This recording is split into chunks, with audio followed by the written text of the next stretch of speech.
Hey everybody, it's Rabbit. Welcome to the channel, and today we're going to do a quick and dirty breakdown of the ranked playlist and how this mode works for ground battles.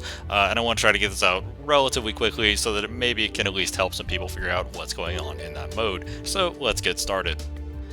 And to kick things off, one thing we're going to talk about is that this actually has spotting similar to the arcade mode. So if you're within a certain distance and within a person's line of sight, they will automatically spot you and you'll automatically show up on the minimap, and then you will stay spotted for a brief distance for a brief amount of time after you've already left their line of sight. Now, this does kind of change up exactly how you play the game, because flanking routes become more difficult. Like if you ever played arcade, like light vehicles are a lot worse in arcade because in the arcade game mode you just basically always know where the enemy is. So this is one thing that will kind of change how you play into the maps and what routes you take, and it's important to keep this in mind. As far as the vehicles themselves, all the vehicles have all their upgrades. All the vehicles are the same for everybody. They actually remove all customization options, which is great because when they did this originally, you could actually keep your customization options if you had the vehicle, so that's pretty good. Crews are all the same, all that stuff. So you're basically starting on a level playing field in terms of the vehicles, at least on a level playing field in terms of the capabilities of the vehicles. However, your knowledge of the individual vehicles may or may not be complete. It just kind of depends. Now, as far as very general tips, a big one is know how to play your life. Like, this is something that a lot of people don't do in War Thunder normally, and that is just try to make it as hard as possible for the enemy to kill you. I've seen a lot of teammates in this game mode where they just run off and die, or they're surrounded, but instead of trying to wait for their teammate to get there, they just take a 1v2 and just get die. Like, you want to take fights with the best advantage possible, and you have to know when to just play cautiously or play your life. Now, you can definitely give up some map position or give up some points on the tick bar in order to get map position initially. However, controlling the point does kind of force the other team to take the initiative, which means you can get them to kind of drive into your guns. And at that point, you do kind of have the advantage because a lot of these tanks are kind of hard to peek. Like, you have to drive into the fight like very angled in order to peek them. So generally speaking, the person in like the defensive position is going to have the advantage because the attacker both has to drive into your line of sight, and a lot of them don't have terribly stable guns. So it's important to remember that the objective can be used to try and press the issue or force the other team to commit. Now, specifically the shoulder-to-shoulder game mode, which is a 2v2, each player has 3 spawns. That means if you kill everybody on the enemy team and don't miss a shot, you only need 6 shells. I wouldn't advise taking 6 shells because obviously you don't have any room for error if you're doing that. However, I would take somewhere between like 10 to 15 shells. Like, that should get you through essentially the entire match, even if you never die. So yeah, I certainly wouldn't take more than 15 unless you are an absolutely terrible shot. Additionally, and this is another thing that people just do awfully in normal game modes, is you want to watch angles your teammate is not watching, and you want to take lanes that your teammate is not taking. Like, you want to be in positions where you can cover each other, but if you're both sitting there watching the same lane, it's very easy for the enemy to surround you or sneak up on you. So you have to find that sweet spot between separation. And to an extent, this is kind of difficult to do if you're not directly communicating with the other person, but at least try to keep an eye on where they are and where your teammate is and where your teammate is looking. Now, as far as Advance to the Rhine goes, Advance to the Rhine is honestly pretty one-sided. It's, in my opinion, the most one-sided out of the maps because the south spawn point has a very easy time getting to A before the north spawn point does, and also the south spawn point is entirely covered while they do it. So if you're in the north spawn point, you kind of just have to hope the southern spawn team doesn't know that, because if they just get into that spawn point, they're in the middle of a park, they have hills everywhere, they can selectively open or close line of sights very easily, and you can't really force the issue if they don't want you to force the issue on them. The other problem is that a normal flanking route, which would be kind of the left-hand side of the point through all the rubble, doesn't really work because the spotting system will pick you up if you go through all the rubble. There's all kinds of gaps that like the line of sight will be drawn through, and they'll instantly know it's happening. You would have to swing around pretty wide to the left to not get spotted. And even then, trying to approach A through the rubble will almost certainly get you spotted before you get a good shot off. So it's very easy to get seen. The right-hand side is a lot better for getting to the point without getting spotted because you can wrap around the big straight corridor. However, this presents another problem in that it's a pretty long route to take and you might not have that much time. So overall, I think Advance to the Rhine generally is pretty lopsided, favoring the southern side, but that's just my opinion on it. Yeah, grain of salt and all that. Now, in the 5v5 version of Advance the Rhine, it plays a little differently. A, which is the objective that's like right next to two of the spawns, ends up being fought over a lot. The problem is there's no good route from A to either B or C. Because there's all kinds of ruins and hills and stuff that makes it very easy to get spotted because the line of sight is very porous. So it's actually kind of difficult to go from A to the enemy spawn or to the enemy point without going straight across their spawn and just getting smashed. So you actually want to use either the outside route or literally just go from B to C or C to B, depending on where you spawn from. Like the fight on A is kind of like its own thing, and then you have a fight between B and C where it's kind of flip-flopping. So just keep that in mind. But yeah, overall it plays very similarly to how it does in just the random queue, other than the fact that it's kind of difficult to get good flank routes off in the rubble in the middle of the map. Sinai ends up being one of the more nuanced of the maps because you have two spawns. They're separated by a pretty decent distance, which is pretty different from both Advance of the Rhine and Normandy. And one thing to remember about these spawns is that the left-hand side, whether you're coming from north or south, you can use the hill to completely obscure vision. So you can stay completely undetected until you're basically on top of A. The right-hand side, you have a bunch of different like sniping points, like in the far side, and you can kind of sort of go up the middle. Now, the northern spawn has a really great position to take A, but they don't have as good of a position to watch the enemy spawn, because they have a nice little rock like right to their side of A that gives them really good vision, and there's really no way to hide from that position on A. Additionally, once they're on A, there's a huge mountain between them and the other team. So northern spawn has an easier time taking A, but don't necessarily have the best time defending A. Southern spawn, if you ever take A, now you can just sit behind a hill and use a third-person camera to watch the enemy as they're coming off of spawn, and that's a really hard gunfight to win. So, like, northern spawn takes A easier, southern spawn defends A easier, but there's a lot of flank routes and options in terms of using the different, like, the hill on the left-hand side or some of the rubble on the right as cover. So Sinai is a little more nuanced than the other two. Ultimately, I feel like northern side does have the advantage just because of how easily they get to A, even if they're not quite as good at defending it or pressing the spawn.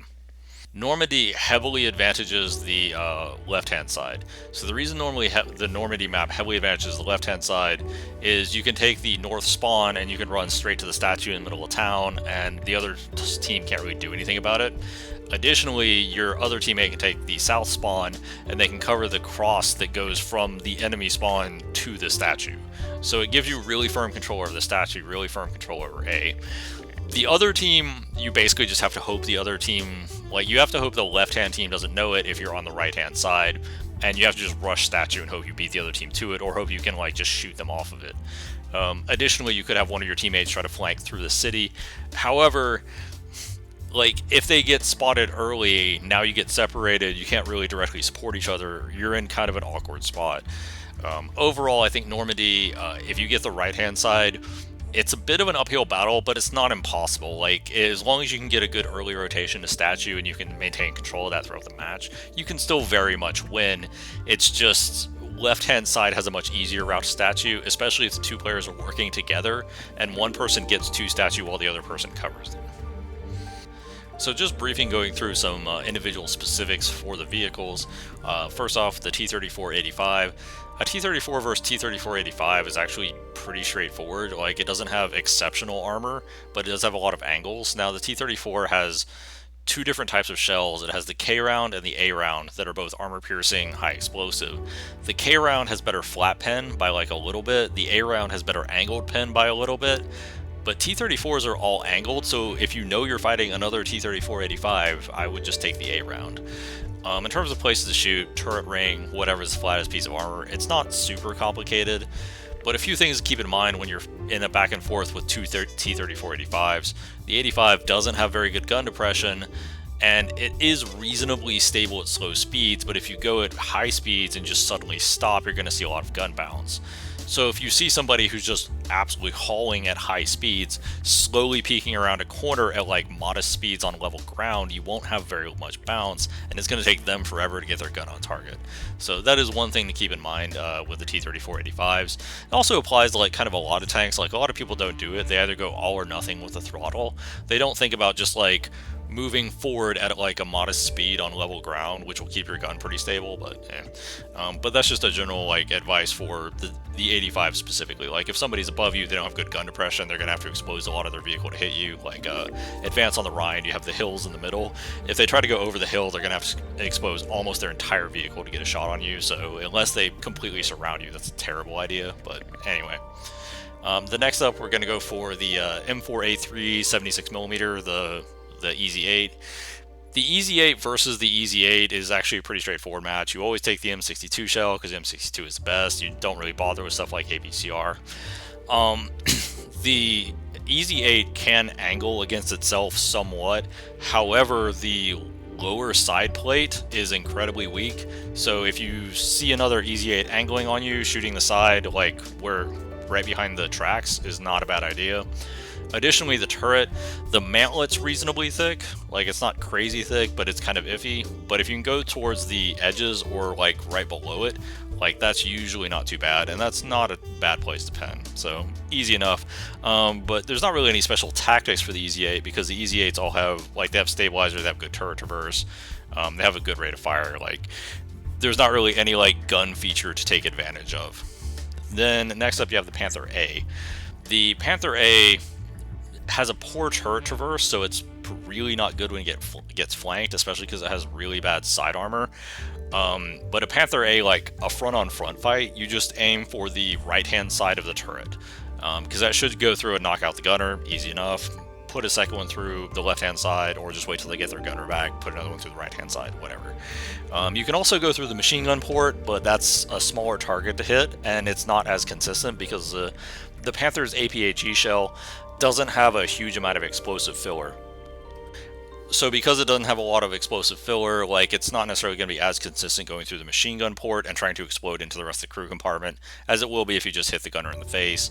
The poor turret traverse is definitely something to keep in mind if you're doing a Panther versus Panther fight, because an enemy Panther will really struggle to react to you, and they don't have a great reverse speed either. So if you do you can push them with multiple people very easily, because if you're splitting their attention, they're just not going to be able to focus on multiple people as easily as like a Sherman or T-34-85 can. So last up, we're going to like briefly touch on the 5v5 vehicles. Not super complicated, it's only USA it looks like for this event. So for the for the 5v5 vehicles, we have the M19A1, not exactly a fantastic AAA. It can shoot the Shermans in the side. I think it can shoot the M6A1s in the side, but I'm not 100%. It can tear up the M36. The problem with this is that it's not a great AA. Like, it doesn't have a really high muzzle velocity, it doesn't have a good rate of fire, it doesn't have a good spread. So in terms of shooting down the planes, it's not fantastic, but the planes aren't really that great. As far as the Shermans, you have the A2 and the A376. Not really anything like huge about these. You just take the M62 shells, you know, try to get rounds into the crew compartment. The M62 shell is incredibly good. They're reasonably versatile vehicles. They have good turret traverse, they have good rate of fire, they have stabilizers. They're pretty easy to use, and against each other they're also pretty easy to use. Then you have the two heavies. You have the M6A1 and the T1E1. I would heavily favor the T1E1. So one thing the T1E1 has going for it that would make it useful in this matchup particularly, the T1E1 has a high reverse speed, so you can turn the vehicle all the way around and reverse into people, because the T1E1 doesn't really have good armor against a lot of the guns that you'll be fighting in this. So if you just drive straight at people, they're probably going to be able to pick you apart, and you can't really angle because you have those little sides that kind of angle in. So if you angle the vehicle, those now become flat and they just pen you. But if you reverse into the enemy, they can either shoot the front of your turret, which is actually reasonably thick, or they can shoot your hull and just knock out your engine, and it shoots over its engine deck reasonably well. So I actually think the T1E1 is a good pick. It also uses M62 shells, just like the Shermans. We'll go through anything you'll fight here. Like, I would heavily favor that or the M6A1. M6A1 has a much worse reverse speed. Overall, it can take a hit just because it has a decent number of crew, but you really shouldn't expect its armor to stand up to all that much. but it is reasonably mobile. It does have a stabilizer. The American 3-inch gun still really good. Then you have the M36, the Jackson. I probably wouldn't bother using the Jackson because the Jackson has the 90mm, it has better pen, but there's nothing here you need pen for. So it's just kind of a turreted tank destroyer, which isn't really anything that's particularly amazing in this lineup. So that would probably be a pretty low pick for me. But it is a cheaper spawn because it's a TD. So like if you're running low on spawn points, the Jackson's fine, but it would be a low priority for me. The highest priorities would be T1, E1, A2, and A3 76s. Then, as far as aircraft, you have the SB2U3. It actually has 450 cals, which is pretty decent for a 1.7, but you're not playing it at 1.7. You're basically playing it at like 5.3-ish, so the guns are not really that impressive. It's a bit of a brick in terms of maneuvering. You can't have a 1,000-pound bomb. That's half decent. Honestly, I think it's kind of trash. I wouldn't really bother with the SB2U. I would go with the P63A. The P63A has a decent cannon. You can top down the Shermans, but you have a 500-pound bomb. More importantly, you're not an absolute brick in terms of maneuvering, so you actually stand a chance when going against other fighters. So I would actually favor that pretty heavily over the SB2U. I might just avoid the SB2U altogether. Like, it's not awful, but it's not great. Overall, the air options for this are pretty weak for its battle rating. Like, the P63 is probably the best you get. It's not amazing. The medium tanks are pretty decent. The heavy tanks, I would really favor the T1E1. The M36, in an emergency, it's fine, but I don't really see a reason why you'd need it for this particular matchup.